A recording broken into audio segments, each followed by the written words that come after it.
रोम रोम भाइयों। ऑपरेशन सिंदूर को लेकर क्यों? इसमें कॉमनल एजेंडा क्या है? ऑपरेशन सिंदूर एक बहुत सीधी बात है, हम अपने एक्सरसाइजेस के अलग अलग नाम रखते हैं और ये पहले से नहीं है। ये गगन शक्ति हम रखते हैं, हम अग्नि रखते हैं, हम त्रिशूल रखते हैं, हम कुछ भी नाम रखते हैं। और हमारी सेनाओं के सारे जो सूत्र वाक्य हैं, अगर आप देखेंगे कुछ ऋग्वेद से आए हैं, यजुर्वेद से आए हैं, गीता के 11 अध्याय से आए हैं। सकारात्मक बात कहता हूँ, जो बदलाव 11 साल में हमने देखा है, एक मूल मंत्र बन गया है, चाहे सरकार हो चाहे सेना, हम सहेंगे नहीं, हम वापस ठोक के जवाब देंगे। मैं ये कहना चाहती हूँ कि सरकार ने सेना को जो भी मिशन दिया, सेना ने वो किया। और उसके आगे मैं ये चाहती हूँ कि हम पीओके पर कब्जा करें, क्योंकि आज हमारे पास वो माइट है और पिछले 2004 के बाद से हम विश्व की सबसे बड़ी चौथी वायुसेना है।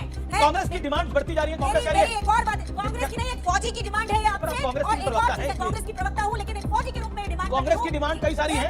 अच्छा, अनुमा जी, जो कहानी है उसके ऊपर अनुमा जी, डिमांड नंबर 1 ये है। हेलो दोस्तों, नमस्कार, जय श्री राम। आज की डिबेट होने वाली है भारतीय जनता पार्टी के तेज तर्रार प्रवक्ता गौरव भाटिया एंड कांग्रेस की प्रवक्ता अनुमा आचार्य के बीच। तो दोस्तों, डिबेट ऑपरेशन सिंदूर को लेकर हो रही थी। डिबेट बहुत ही मज़ेदार और शानदार चल रही है, अंत तक ज़रूर देखना। और हाँ दोस्तों, यदि आप मेरे चैनल पर पहली बार आए हैं तो चैनल को सब्सक्राइब करना ना भूलें और वीडियो को लाइक शेयर कमेंट ज़रूर करें। तो आइए दोस्तों, मेन वीडियो स्टार्ट करते हैं। तो करना, परेशान हो गए हम लोग 2.5 साल से। आपके एक नेता हैं उदित राज, उन्होंने ऑपरेशन सिंदूर पर ही सवाल उठा दिया। उन्होंने बोला ऑपरेशन सिंदूर क्यों नाम दिया गया? क्या आपको लगता नहीं था आज वो मौका नहीं था, आज वो दस्तूर नहीं था? मैं इमरान मसूद ने क्या बोला, जिग्नेश मेवानी ने क्या ट्वीट किया, मैं उसकी बात नहीं करता। ऑपरेशन सिंदूर को लेकर क्यों? इसमें कॉमनल एजेंडा क्या है ऑपरेशन सिंदूर में? एक बहुत सीधी बात है, हम अपने एक्सरसाइजेस के अलग अलग नाम रखते हैं और ये पहले से नहीं है। ये गगन शक्ति हम रखते हैं, हम अग्नि रखते हैं, हम त्रिशूल रखते हैं, हम कुछ भी नाम रखते हैं। और हमारी सेनाओं के सारे जो सूत्र वाक्य हैं, अगर आप देखेंगे कुछ ऋग्वेद से आए हैं, यजुर्वेद से आए हैं, गीता के 11वें अध्याय से आए हैं। आपने सही बोला। तो मेरा ये कहना है, अपने नेता को आप बात समझाइए ना, उदित राज जी को। देखिए, उससे हमें फर्क नहीं पड़ना चाहिए। फर्क इस बात से पड़ना चाहिए कि ऑपरेशन हुआ है और उन्होंने अगर अपनी बात रखी है तो उसमें उनको कहने का उसका हक है, वो उनका मतलब है ना। पर हमारा क्या है कि हमारी सेना ने क्या किया, गौरव भाटिया ज्यादा important. Gaurav Bhatia wants to rebut. Okay Gaurav ji, Gaurav Bhatia, एक बात मुझे कहने दीजिए। बिल्कुल, मैं आपको आगे मौका दूंगा, आगे मौका दूंगा। गौरव भाटिया, मैं एक बात 40 सेकंड। गौरव जी, मैं एक बात जरूर कहूंगा और आज बिल्कुल राजनीति नहीं करूंगा। करोड़ों दर्शक आपका ये लोकप्रिय कार्यक्रम देख रहे हैं। अमीश भाई, एक सकारात्मक बात कहता हूं, जो बदलाव 11 साल में हमने देखा है, एक मूल मंत्र बन गया है, चाहे सरकार हो चाहे सेना, हम सहेंगे नहीं, हम वापस ठोक के जवाब देंगे। और इसका उदाहरण है, हमने देखा किस तरह से जब उरी हुआ तो उसके 10 दिन बाद सर्जिकल स्ट्राइक हुआ, जब पुलवामा हुआ उसके 11 दिन बाद बालाकोट एयर स्ट्राइक हुआ, और जब पहलगाम हुआ तो ऑपरेशन सिंदूर हुआ। अब ये फर्क कैसे आया है मैं बताऊंगा। 26/11 के बाद एयर चीफ मार्शल रहे हैं फाली होमी मेजर, उन्होंने कहा हम पाकिस्तान को सबक सिखा देंगे। लेकिन जो राजनीतिक नेतृत्व था उसने खुली छूट नहीं दी। इसलिए राजनीतिक नेतृत्व बहुत महत्व रखता है। सेना वीर होती है लेकिन उनको खुली छूट देनी पड़ती है। बात तो सही है। और ये मोदी जी ने दी है। मैं समझता हूं देश आज जम्मू में कल स्कूल और कॉलेज बंद रहेंगे। एलओसी पर पाक की गोलीबारी के बाद स्कूल और कॉलेज कल बंद रहेंगे, ये बड़ी खबर है। जम्मू में कल स्कूल और कॉलेज बंद रखने के बड़े आदेश दिए गए हैं। ऐसे ही आदेश राजौरी और पुंछ में भी दिए गए हैं और ऐसे ही आदेश राजस्थान के भी कुछ इलाकों में दिए गए हैं। जम्मू में, सांबा, कठुआ में भी इस तरह के आदेश दिए गए हैं। एलओसी पर पाकिस्तान की गोलीबारी के बाद स्कूल और कॉलेज बंद रहेंगे।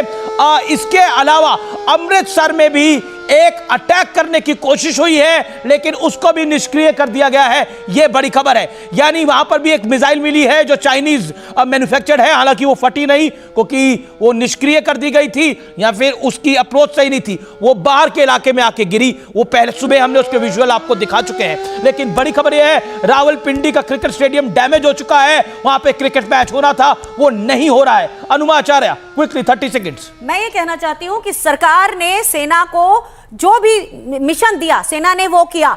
और उसके आगे मैं ये चाहती हूं कि हम पीओके पर कब्जा करें, क्योंकि आज हमारे पास वो माइट है और पिछले 2004 के बाद से हम विश्व की सबसे बड़ी चौथी वायुसेना है। लेकिन एक और चीज है, हमारे कमांडर कुलभूषण जाधव पिछले 9 साल से पाकिस्तान की जेल में है। हम ये अपील करते हैं कि कमांडर कुलभूषण जाधव को इसी मौके के फायदा उठाते हुए पाकिस्तान के अंदर घुसकर उनको भी छुड़ा के लाना चाहिए। ये बहुत बड़ी जिम्मेदारी है हमारी। ओके गौरव कांग्रेस की डिमांड्स बढ़ती जा रही है। कांग्रेस कह रही है एक और बात है, कांग्रेस की नहीं, एक फौजी की डिमांड है ये आपसे। पर आप कांग्रेस की भी प्रवक्ता है, कांग्रेस की प्रवक्ता हूं, लेकिन एक फौजी के रूप में डिमांड कांग्रेस की डिमांड कई सारी है। एक और चीज है, अच्छा एक अनुमा जी वाली जो कहानी है उसके ऊपर अनुमा जी, डिमांड नंबर 1 ये है कि पीओके लिया जाए, डिमांड नंबर 2 है कुलभूषण जाधव को वहां से छुड़वाया जाए, डिमांड नंबर 3 क्या है क्विकली? एक जरूरी बात यह है कि जब राजनीतिक इच्छा शक्ति ने सेना को कहा तब सेना काम करती है। नहीं तो जनरल मनोज नरवाने की किताब पढ़ लीजिएगा, 4 स्टार्स ऑफ डेस्टिनी, जिसमें उन्होंने लिखा है कि जब उन्हें सेना की जरूरत, जब उन्हें सलाह की जरूरत थी, मार्गदर्शन की जरूरत थी, तो उन्हें छोड़ दिया गया था। तो हमेशा युद्ध राजनीतिक इच्छा शक्ति से होता है।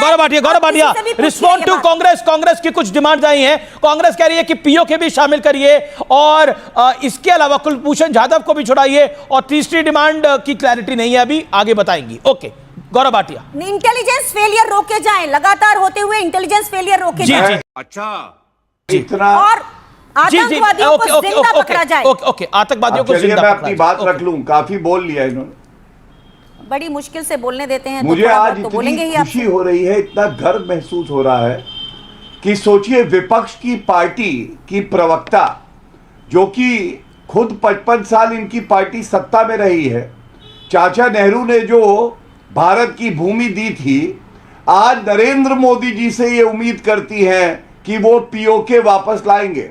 और हर नागरिक का दिल ये कहता है कि लाहौर में भी तिरंगा हम लोग फहरा देंगे।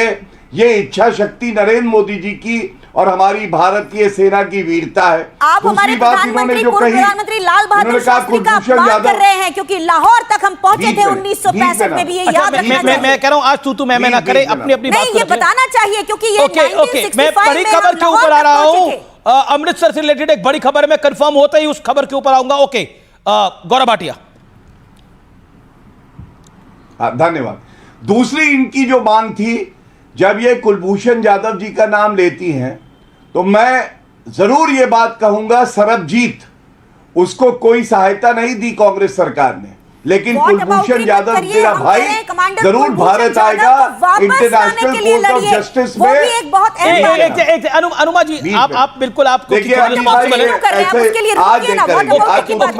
गौरव भाटिया आप भी अपनी सधी हुई भाषा में इसका जवाब दीजिए, क्योंकि तू मैं का दौर नहीं है। ओके गौरव जी, आज तू मैं नहीं करेंगे। मैं सिर्फ ये याद दिलाना चाहता हूं, कुलभूषण जाधव जब पाकिस्तान ने कहा कि उसको डेथ सेंटेंस देंगे International Court of Justice, Modi ji की सरकार में ही हरीश साल्वे गए जो देश के सबसे बड़े अधिवक्ता हैं, और हम लोग जीते। इंटरनेशनल कोर्ट ऑफ जस्टिस ने पाकिस्तान को लताड़ लगाई और भगवान की कृपा होगी, कुलभूषण जाधव हमारा भाई भी वापस आएगा। तीसरी बात, कभी मत भूलिएगा, ऐसी भी कांग्रेस की सरकार रही है, ये तो खुद फौजी रही हैं, 1,86,000 बुलेट प्रूफ जैकेट मांगते रहे हमारे सेनानी, और कांग्रेस जी गौरव इसकी बात हम बाद में करेंगे। गौरव इस विषय के बाद हम बाद में करेंगे। आप बिल्कुल आपकी बात वाजिब है, लेकिन आज वो डिस्कस करने का वक्त इसलिए नहीं है क्योंकि हम ऑलरेडी वॉर की स्टेज में खड़े हुए हैं। बिल्कुल गौरव भाटिया, आई एग्रीड कुछ कमियां रही होगी पिछले शासन की, इसमें कोई दो राय नहीं। गवर्नमेंट ऑफिसर हूं, इनके सारे झूठों को मैं बयान कर सकती हूं, लेकिन आज हम इस पे नहीं बात कर रहे हैं। मेरा निवेदन है, एक बड़ी डेवलपमेंट हुई है, एक बहुत बड़ी डेवलपमेंट हुई है, बहुत बड़ी डेवलपमेंट हुई है। पाकिस्तान ने कल जो अमृतसर पर मिसाइल छोड़ने का प्रयास किया था, वो असल में गोल्डन टेंपल को टारगेट करने का था। गोल्डन टेंपल को टारगेट करने का था, यह बहुत बड़ी खबर है। गोल्डन टेंपल, स्वर्ण मंदिर को टारगेट करने का था। इससे पहले पुंछ में भी गुरुद्वारे को टारगेट करने का प्रयास हुआ है। मैं फिर कह रहा हूं, सिख कम्युनिटी अफगानिस्तान में निशाने पे पाकिस्तान के, यहां पर भी गुरुद्वारे निशाने पर लगाए गए हैं और भारत ने डिस्ट्रॉय करा है। S-400 के पलटवार ने उसको सेफगार्ड किया है। यह बड़ी खबर आपको हम पिक्चर चालू करो बे।